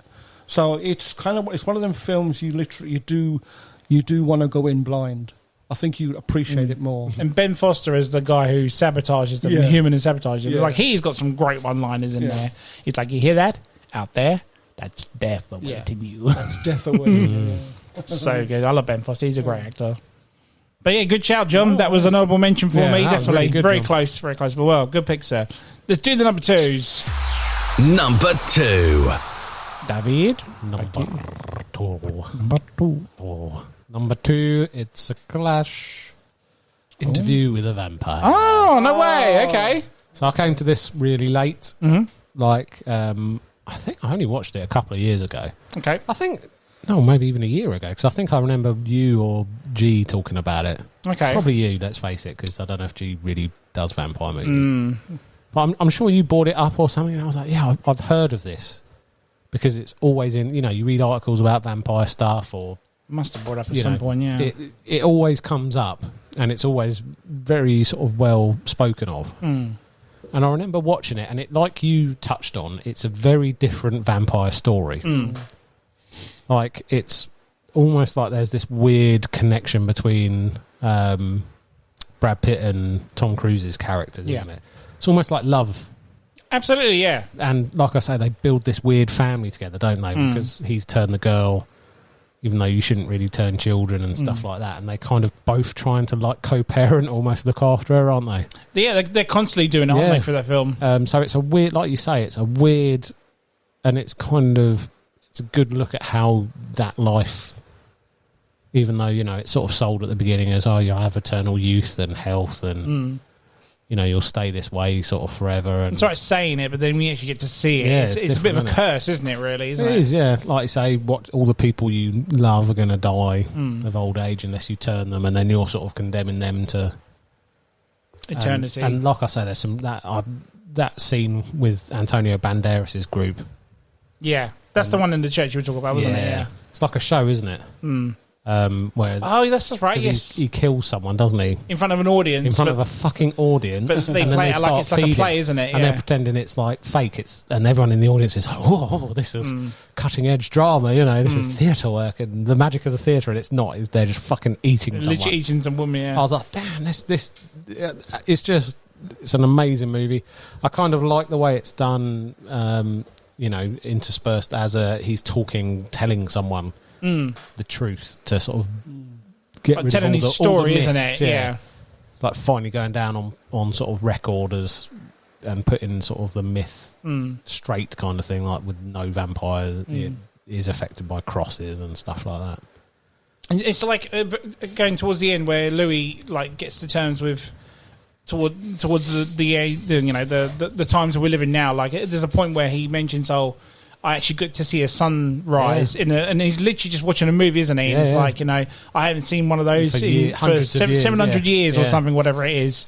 It's a great eye opener for and that it's sort of thing, it's a very different sort of movie. Horror elements. I wouldn't say it's necessarily a horror film. No, definitely not. Which we talked about right at the top of this podcast. Mentioned how sometimes it feels like you're watching more of an action movie.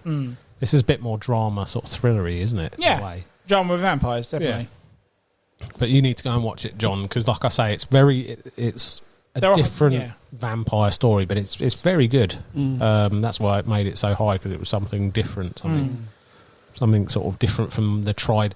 Because like you said earlier, there just seems to be so many vampire stuff that it feels like it's all been done before. I was just going to say that for a while, vampire films did seem a bit samey. Yeah. Scary Man, Castle, it's the usual story. So it's nice to see a different take on it, whether it be a TV show or a movie or even a book for that matter. It's nice to see a different side to it. There are some really emotional. Because you think there must be some other thing there, So it's nice. So it's nice to see the different types of vampires. It's nice to see a vampire film and Dracula not actually be in it, because normally you see vampire film and Dracula kind of like go together. Yeah. So I'm all for watching if it's got vampires in it, I'll watch it basically. So, but it's there's some quite emotional. Absolutely tough moments in this, and there, so watch it if you want. Evil does cry. Yeah. But like I say, do watch it, because it's very, be different from most other things. I will, yeah. And it's not different in a bad way, like Twilight, my number one. You're giving it away already twice now. Sorry. So yeah, that's my number two. Number two. You've already talked about it, so I don't really think I know, add much more. I'm quite surprised you didn't join in on that one, but yeah. Oh, that's how we do it. No? I know, yeah, but unlike some who's like, it's my number 4 in the background. I'd said it and then realised I shouldn't have said it. Nah, it's all right, mate. It's all good. Nothing else, no? Nope. Okay, my number 2 is a Swedish film from 2009, and it is called Let the Right One In. I know of it, but I've not watched it. Oh, okay. Oh my God, the first time watching this is like I was not expecting it to be what it was, and this just totally blew my fucking balls off as a movie. Right, okay. Because it is a vampire movie essentially, but it's also a movie about friendship. It's like how think of E.T., where Elliot becomes friends with an alien. Okay. This is about a boy who becomes friends with a vampire girl. Okay. So it's about a boy. So Thomas. Dracula. But anyway, he's kind of like the kid that everyone bullies. He's kind of a loner. He's all on his own. And then he lives in a block of flats. And days later, after we first meet him, a man and a child move in next door. Right. He sees the man, and at night times or sometimes during the day, this man goes out and he kills people and cuts them up for blood. Oh. We do not know why. He just goes around and he literally guts people like a pig, like you would in the thing, and slits his throat and collects it as a bottle at the bottom. So you see him do that? You actually see him do it as well. Right. So we're thinking, what the fuck? A murderer's moved in. No, he's essentially collecting blood to feed this little girl. And what happens is at night time, this little boy's in the park on his own and meets this little girl and starts chatting with her and creates a bond, a kind of friendship with them, if you will. Very slowly but surely, but creates a bond with this girl. Unfortunately, the man who's looking after her, he has an accident. He gets caught by Nia gets caught by police by trying to collect blood for this little girl, and he has an accident and dies in hospital. So now she has no carer, she has no one, so she relies on Thomas to help her, and the only way she can do that is by exposing herself to tell him that she is a vampire. Right. And obviously Thomas, being a boy, a kid of young age, he doesn't believe it. Vampires are mythical, no such thing. And this is where I love this, because it brings a myth of the character that we never know, which is never explored as to what happens in films. So there's a part where he's like, aren't you coming into his house? I mentioned this earlier, didn't I? Yeah. And she says, well, you can't. You haven't invited me. Yeah. He's like, well, what happens if I don't? And she literally steps in. The next minute, she starts bleeding from her eyes. She bleeds from her ears, everything. This girl's literally about to implode. And then he's like, no, sorry, I'll invite you. So it stops there and whatnot. And it's weird to explain. For a vampire film, it is a beautiful film about friendship and whatnot. And how this is Spooktacular season. It's Spooktacular season. I know, exactly. but there are horror elements in this film. There's a part where the very end, I won't spoil it too much, but the very end where the bullies get their comeuppance, and trust me, they fucking get it. It's absolutely brilliant. But I love how during the film, because he lived next door, they were tapping walls, so their bedrooms were opposite walls one another from houses. So they were tapping Morse code to one another. One time she does it, whatnot. But when at the very end, when he travels with her, she's obviously in a box because it's daylight, and the way he talks to her, he taps like Morse code to her as well, whatnot. Okay. It's so nice, man. But it's just, I love how for a vampire film, again, a different type of vampire movie, it just really got to me, and I think it's one of the best. They recreated it with a remake called Let Me In. I haven't seen it because I love the original too much. I've heard it's not as good. No way. Yeah, apparently they've done a TV show of that as well. It's based on a Turkish TV show. Yeah, no, I've seen. There's apparently, but it's on Prime. But yeah, if you ever get a chance, I highly recommend it. I'm interested in the film though, so I would. But I had to put this in here somewhere. My mate Tim, who watched it with me, he'd be fucking pissed off if I didn't put this in my top 5. But I had to. It has to be in there, man. And if everyone gives it a try, you'll see why it's my number 2. I remember getting this fucking bastard and renting it to so many people. Did you? Blockbusters. Yeah. You never watched it yourself? You ever watch it? No, I never watched it. No. Is it subtitled? Yes. Yeah, I thought. I think that I just didn't have time to watch subtitled. Missing out, mate. I had 3 jobs at one point, and I just didn't have the time to. So what was it? Blockbusters, a firefighter, and a sword swallower. No, I worked at a castle. Very gothic. Oh yes, I remember that one. Yeah. So yeah, I just Partly didn't have time sword, for fucking. It's been a while. I'll tell you what though, I love that concept and that's an older thing, isn't it? Yeah. The whole you have to be invited in. Yes, because I love that deceit element to it, that like you have a vampire that can't come in unless you've welcomed it in, and then you've signed your own sort of death traditionally warrant, you've signed your own death warrant. So they have to beguile you or trick you or deceive you to letting them in. I do like that as a concept. When going back to how we were talking about vampires as a concept at the beginning, that is, I just really like that. Yeah, exactly. A nice little rule, isn't it, for it? Yeah. I think that's why I like. But that's when he trances him, like you said, and let me in. Yeah, you all let me in. It's also I'm trying to trance you at the same time, by the way. I'm opening my doors. It's working. It's back doors. It's also. Follow that, Dave. I was going to make a point about something, but it's completely gone. Anyway. Okay, man. Moving on, John. What's your number 2, sir? Open back doors. My number 2. Number 2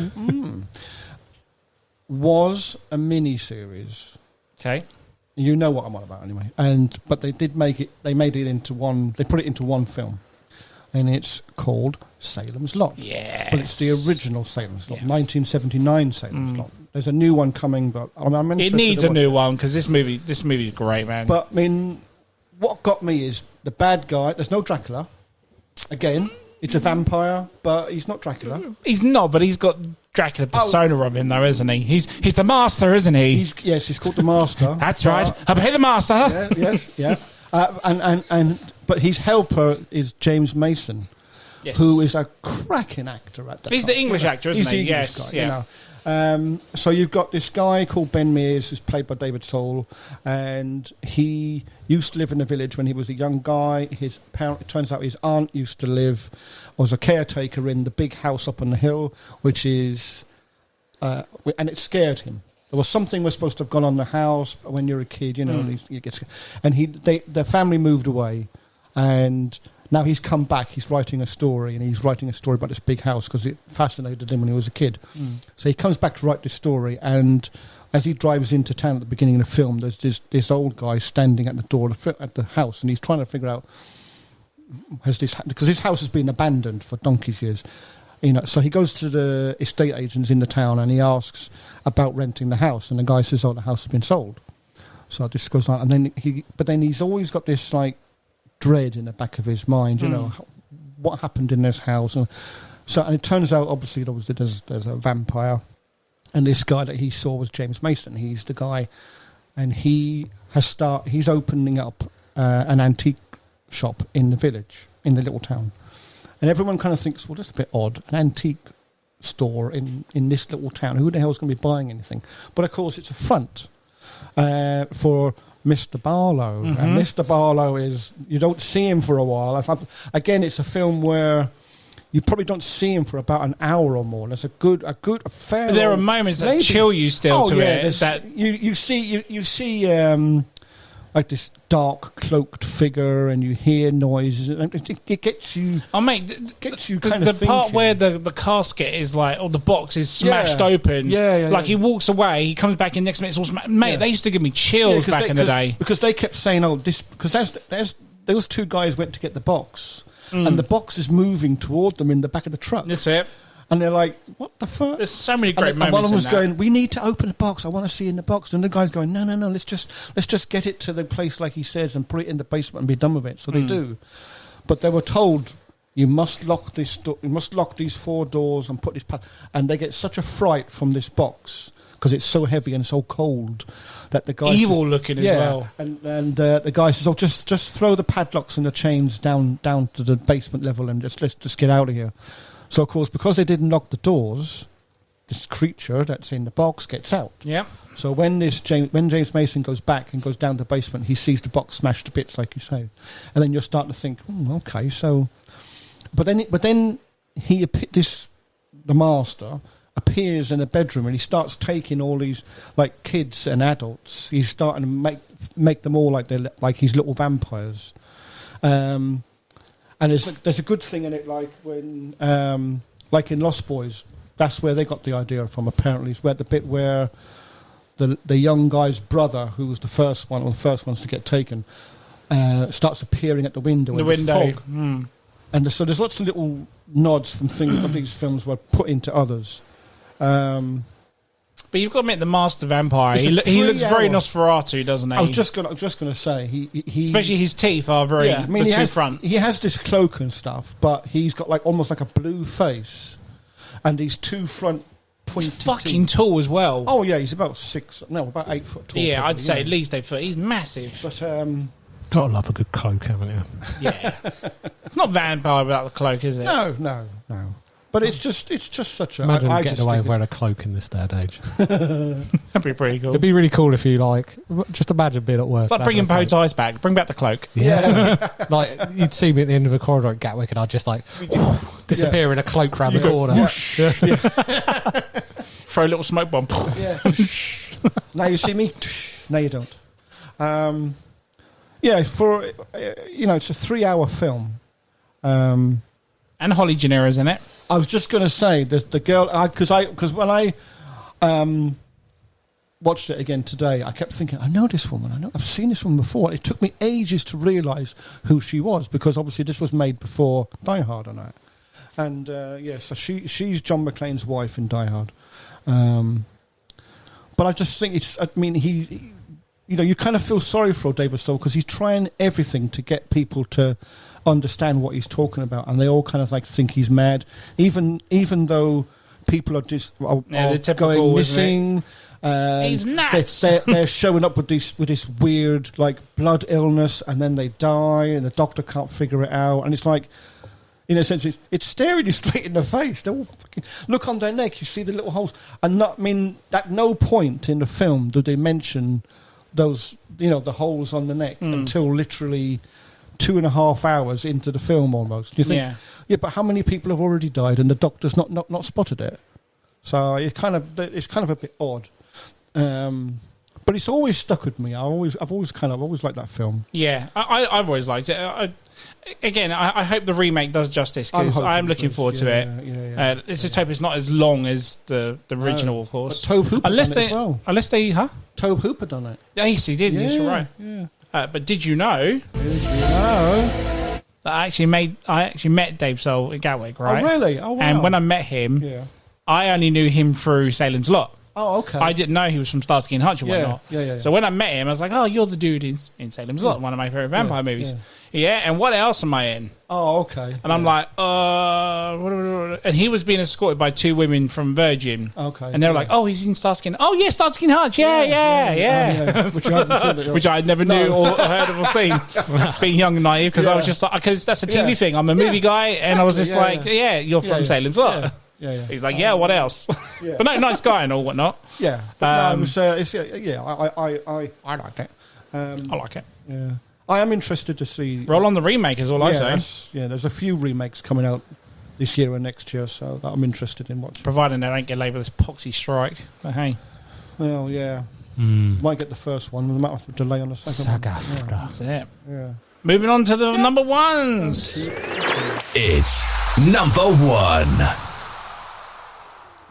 Your number 1, David? My number 1 is... I don't even know what accent that is before anyone else. I don't know why we keep doing it. I'm not even trying to do it. Why are we doing it? We've done it for a couple of episodes recently, haven't we? Number 1. It's got to be the classic, which epitomises to me Bram Stoker's Dracula. Ooh. It's not my number 1, thank God. It might be someone else's, though.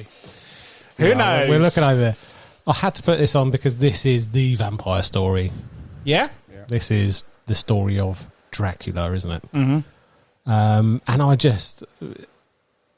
I love, like I say, it does all the traditionals, the sort of vampire elements. You've got the opening scene, which is really good, where Dracula comes back, doesn't he, after he's been fighting and impaling people. They show that. They show him, we actually get to see why he does, why he's become what he is. Yeah. And then, so you get like an origin story, don't you? This is how the first vampire almost came to be, isn't it? Because they mention it in other films, but they never actually showed any of it. But this in is this, the first time you see him coming back, and is it his wife or someone has died? His wife, yeah. Yeah. She kills herself because she commits suicide. And doesn't the priest say she's going to be burned in hell? She's got to burn in hell because she commits suicide. It's a sin, isn't it? Why did she commit suicide? I can't remember. Because someone sends her false information that he's died. His enemies. Oh, yes. Because he kills a load of, was it like the Ottomans. Turks or some Ottomans? Yeah, they are Turkish. And so they send a message back to the castle to tell her that he's died in battle. He's been killed in battle. So she kills herself because she wants Doesn't to be she throw with herself out the window? Yeah, she jumps up and She jumps off the castle, smashes the fuck out of the church, doesn't he? Oh, yeah. He's so in love with her, isn't he? He's just next time he's beseeching God in the day. And then stabs a crucifix, doesn't he? Yeah. Yes, he does. And then the blood comes out of that. Pours out. And he drinks that, and that's apparently how the first vampire came to be, because of the sin against God. Mm-hmm.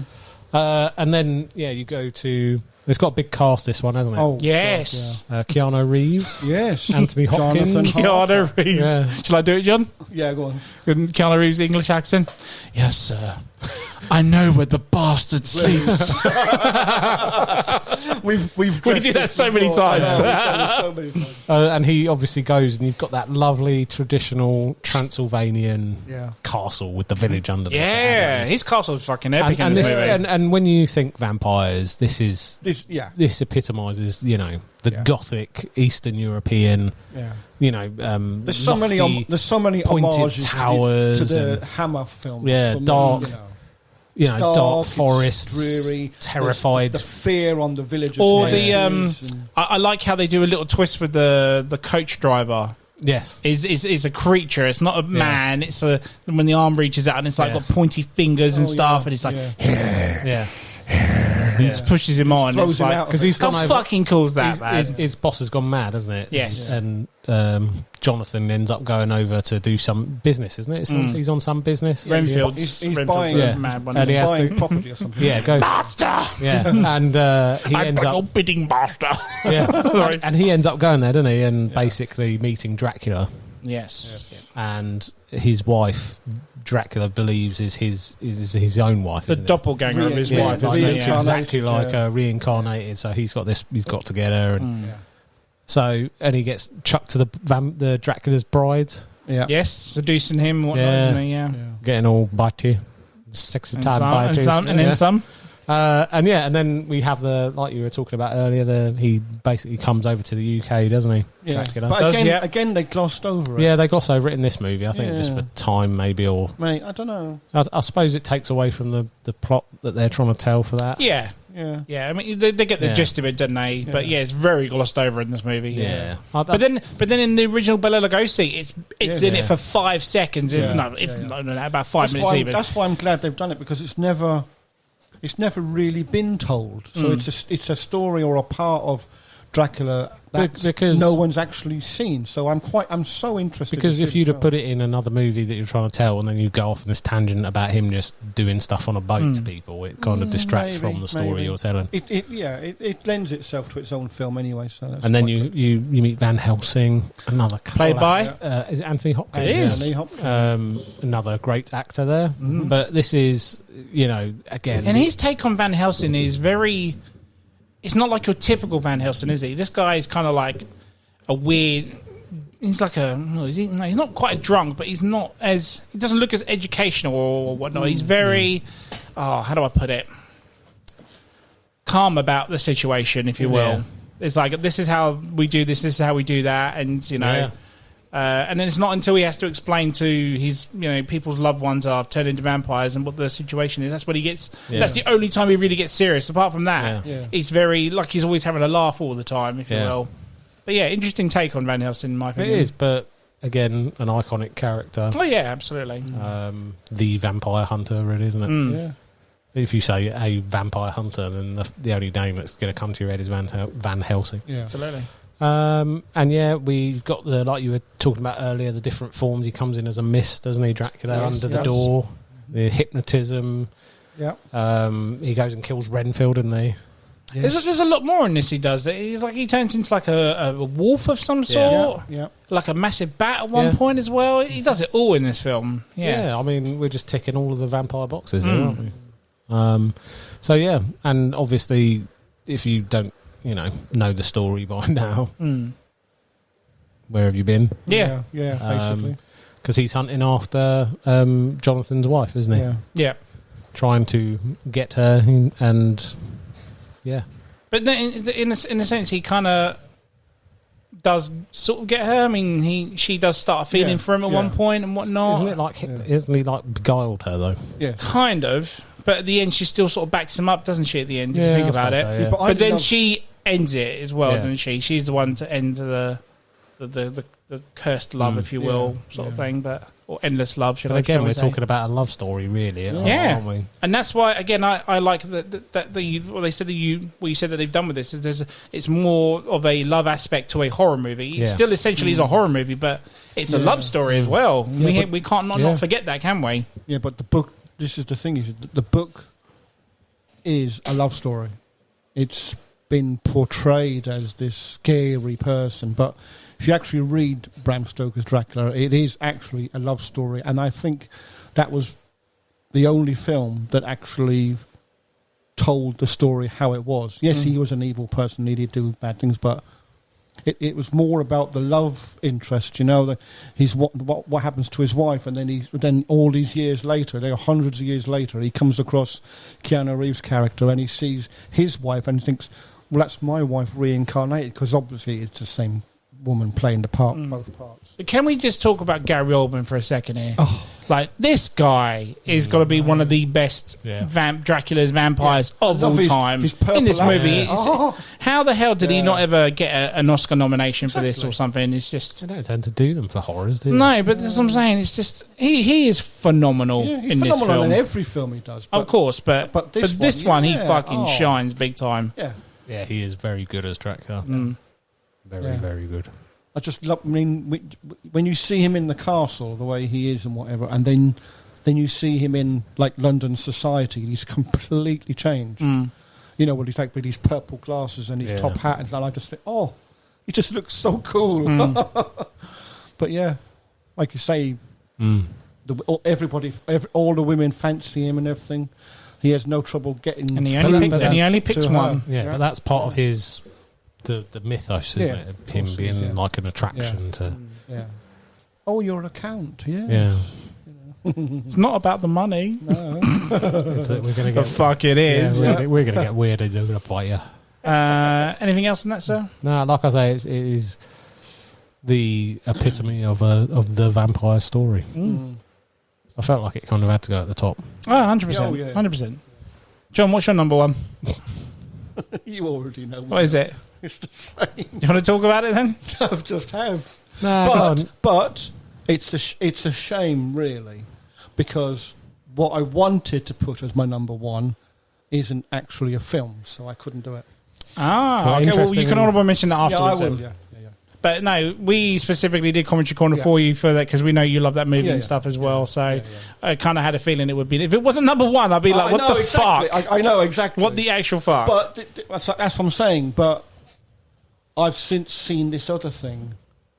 Go on, you got to tell us now. Right, well, tell us what it is. Come on, come fill in the gap. No, I'll tell you after. No, tell us now. No, tell us now. What was your number one going to be? But it's not a film. It doesn't matter.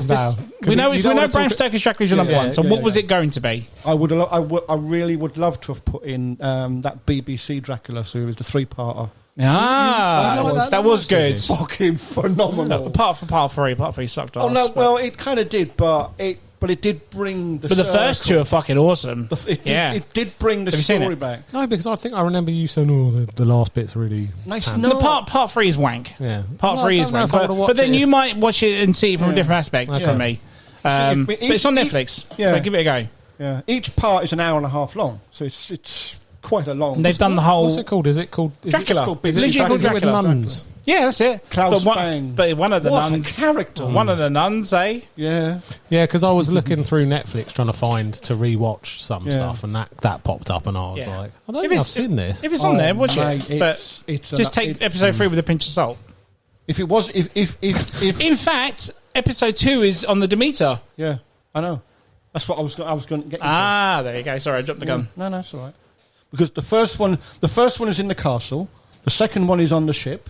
And it's an hour and a halk on the ship. Then it's like 3 centuries later in London. The third one is at the end of it, they trap him in. They basically they get rid of all the boxes bar one, so he has nowhere else to go except for this one box. And then they end up blowing up the ship, and it sinks. And then you see him walk ashore, and who at first you think is Agnes Van Helsing, and it turns out it's 120-something years later, and she's like the great-granddaughter sort of thing. If it was going to be TV shows or movies, that would have been my number one, believe it or not. Because I watched all 3 yesterday, and I kind of feel bad now because you put a TV show on your last list. Oh, yeah, he wasn't here for that though. That's fine. No. Well, we might do a horror TV episode. Oh, yeah. But it's because there are a few. But if I see, I've got other things to watch now, so this might. You can fill in the gap of the TV episodes we're not doing recently, so it's fine. Yeah. But it's a good chat though.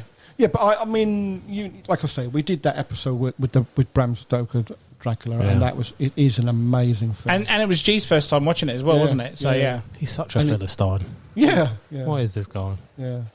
But I'll watch anything with Gary Oldman in it anyway because he's one of my favourite actors. But I just think he did such a good job. I thought the film itself was good. So when it was announced that he was Dracula, was you concerned about it, or no, not really? Because I've got faith in him as an actor. You know, he's one of those very few actors. You can't put faith in a vampire. well. You know what I mean? He's one of those very few actors who actually becomes whatever character is that he's been given. He's like Daniel Day-Lewis. He's the method I thought, actor. okay, this could be quite good. I'd be interested to see where they go with this. So then when I went, like I said, I've probably seen it a couple of times now, so 3 or 4 times probably. Nice. But yeah, very, very good film. Good shouts, guys.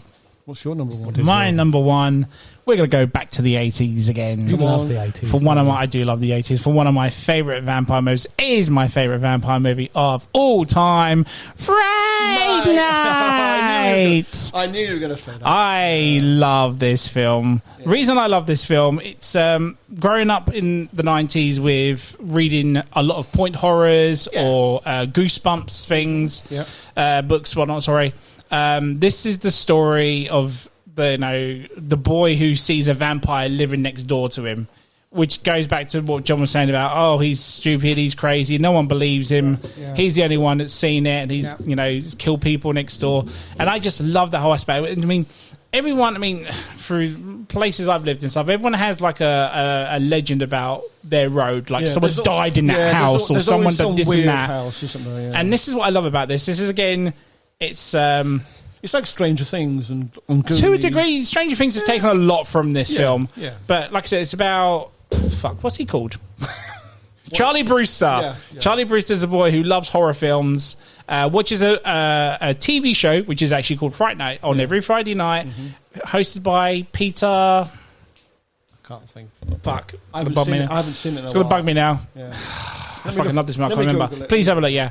And it's just basically about watching old horror movies and stuff. And then one day he sees 2 people moving to his house next door, and obviously the removal van is bringing in a coffin. So he's like, it's a bit odd seeing a coffin being sent in there.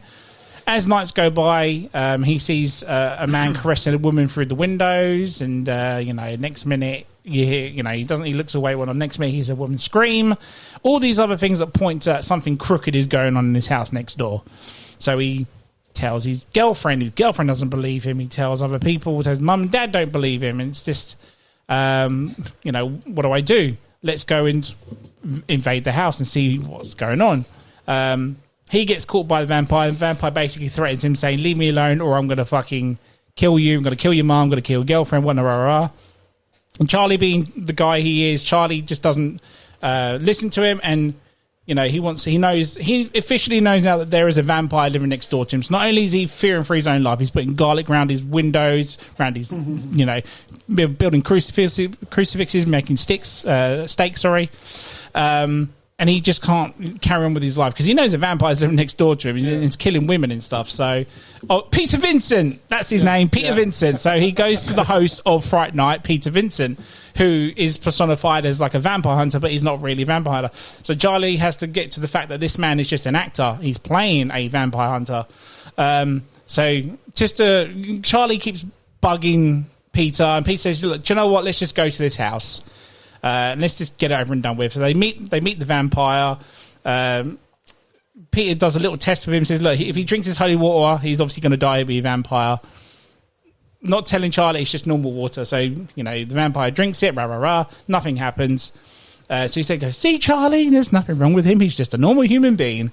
At the same time, he opens his cigarette box and he's got a mirror in it. And of course, Jerry, who's the name of the vampire, doesn't cast a reflection, so Peter Vincent fucking shits himself and walks out whatnot. But obviously Jerry's clocked that. He knows he's a vampire, so now Jerry has to basically say, look, I've got to kill these people, otherwise my identity's going to go out there, it's going to be everywhere. And this is what I just love about this. It's all set in just 2 houses on a street. This whole movie is, apart from when he goes to go talk to Peter Vincent, and I just love that whole aspect of big things happen in the smallest of places.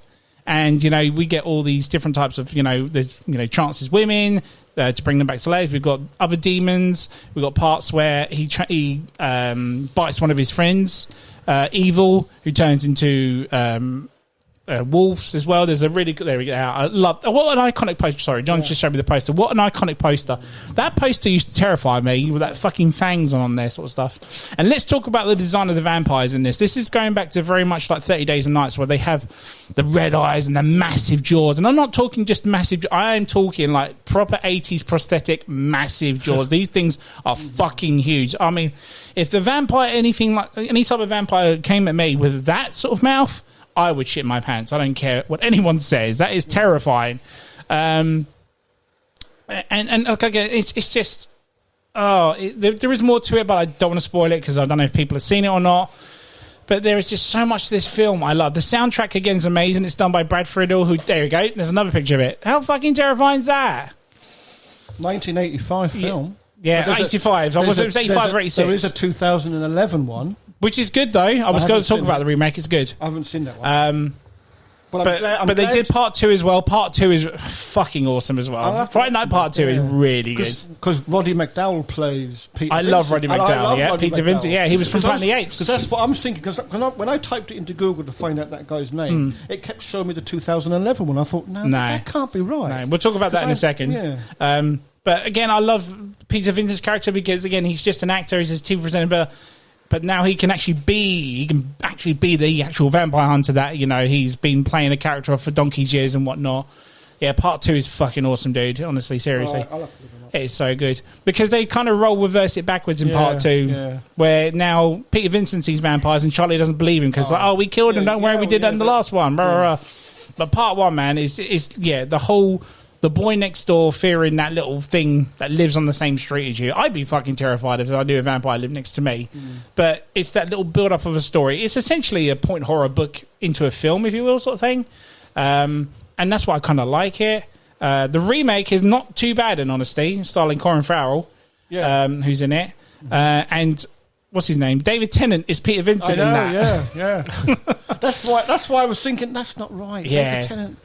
And then when I looked at it a bit more, then I thought, no, that's the 1985 one you're on about, because that's the one I like as well. Yeah, and there's obviously the famous line where, in the first movie, where Jerry sees Peter Vincent with Charlie, and he says, "Welcome to Fright Night." But then he goes, and after that he goes, "For real." And it's like, oh, that's pretty fucking cool. Which they use in the remake as well. Colin Farrell says it's pretty badass. I can't deny, man, I love this movie. This movie is the reason why I love vampire movies. It wasn't the first movie I got to see as a vampire movie, but it's pretty much what I said, and it's 80s, right up my street, big time. So I can't deny that had to be my number one. Letting the Right One, it was very close, but then because I'm pretty sure you've mentioned this to me before, Fright Night. I'm quite surprised Fright Night wasn't in yours. I was hoping it wasn't going to be in yours. It's like, he's going to take my number one. Fucking damn it. Any honourable mentions at all, guys? Loads. Right, I'll go for mine very quickly. Go first, so John Carpenter's Vampires. Oh, yes. We've had Salem's Lot. We've had Blade 1 and 2. From Dust to Dawn we've had Stakeland. I know of it, but not 30 Days That Nice we've had. Did anyone watch Abraham Lincoln Vampire Hunter? Yes, I have. I've seen it. That was quite good. Was it Vin Diesel or something? Yeah, Queen of the Damned. Again, Nan Rice. No of it, but not seen it. Daybreakers. Yes. Night Watch, the Russian film. No. We've got comedy, which is What We Do in the Shadows. Anyone seen that? Fucking love that. A great TV series as well. Yeah. That was going to be on mine, Shadow the Vampire. Anyone heard of that movie? Not sure. With John Malkovich and William Dafoe. It's basically about how they filmed. It's basically how they filmed Nosferatu back in the day. But when they filmed it, they actually filmed it with a real vampire. So William Dafoe plays Nosferatu, and he's an actual real vampire. Oh, wow. Okay. There's great parts, and it was like, why did you have to kill him? Why couldn't you kill the script girl? He's like, the script girl. I'll eat her later. It's a really cool part. Yeah. That's all I've got on mine, I think. Yes, Queen of the Damned was obviously the sequel to Interview with the Vampire, wasn't it? Yeah. And I've put it on here. It's not essentially a vampire movie, but the main villain in it is Dracula, and that's Monster Squad. Again, Monster Squad is Universal Monsters with Goonies. Yeah, true. Yeah. Come on, John. No, go on. No, that's all right. You go. Go for your list. I had Lost Boys. From Dusk Till Dawn, Underworld, Nosferatu, Priest. Oh yeah, with Paul Bentley. Paul Bettany, yeah. Life Force. Yes, because it's like a this is the thing. Sci-fi vampire, if you yes, will. because everyone thinks vampire and they suck blood, but it's not blood. That's life essence. It's always been portrayed as blood. All right, Twilight. But there's like space vampires, if you know what I mean. Sci vampires. Shit! I forgot. My number one was Twilight. Oh yeah. So then I had BBC's Dracula, but it's not quite a film. Yeah. And then I had The Strain, which isn't a film. That's a TV series, yeah. And then I had another one. It's a shame it's not a film, but Blood Red Sky on Netflix. It's a series, but that was quite good. Was it a series? Or No, it was a movie. Was it a movie? That was a movie, yeah. That's with the vampire good. on the plane, isn't it? Yeah, that was good. That was quite good. yeah. I like that, yeah. Yeah, good shout. And then I had Midnight Mass, but again, it's not Midnight Mass is cracking. Yeah, TV shows. Any Dave? I think most of mine have been covered. Okay. Although there was that James Corden one, lesbian bikini vampire. Yes. Lesbian vampire killers or something. Like that, yeah. Oh my Which is God. Gavin Stacey meet vampires, really, isn't it? Yeah. That was weird. I'm not going to go on my list, but I never even saw that film, but yeah. it's That weird. would no way fly today. No, No chance. but come on, for a title. Oh, yeah. Yeah. Cracking title. was That's quite it, good. guys. We've come to the end of Spooktacular this year. Oh, no. I know. I like Kinda doing these sucks, horror really. ones. That just leaves blooming Christmas. Ugh. I don't know if we'll do a Christmas one this year, but we'll see. Well, We're kind of running ideas for Christmas episodes. We have got the 100th episode coming up. We do. Spoilers. Spoiler, John. But yeah, we do. Oh, no, I've got to look forward to we're that. We're not saying. No, what everyone we're knows that because I talking mentioned at the about. beginning of the season, Yeah, so it's fine. so. But no, again, guys, like I said, I can't thank you enough for doing fine. Spooktacular this year with me. We'll obviously Always we've got to enjoy pick it. some new genres and watch some more movies Yeah, Sorry, franchises. Beg your pardon. To do for the next year. Yeah, we're running out of them now, aren't we? Fucking hell, yeah. Well, I'm not running out. I just think we need to watch a few more. I think we're good for another 2 You years at reckon? least. Yeah. Okay. If we fill them up with some more top fives. Spooktacular is coming back next We year. could do a top 5 that we haven't mentioned, sort of thing. Which is you know what? I mean? No, I'm saying. Oh, we had no idea for a second. I'm saying if we did another horror one, it would have to be films we haven't mentioned in our top 5 before, one before, you know. So That's a catchy title for a podcast.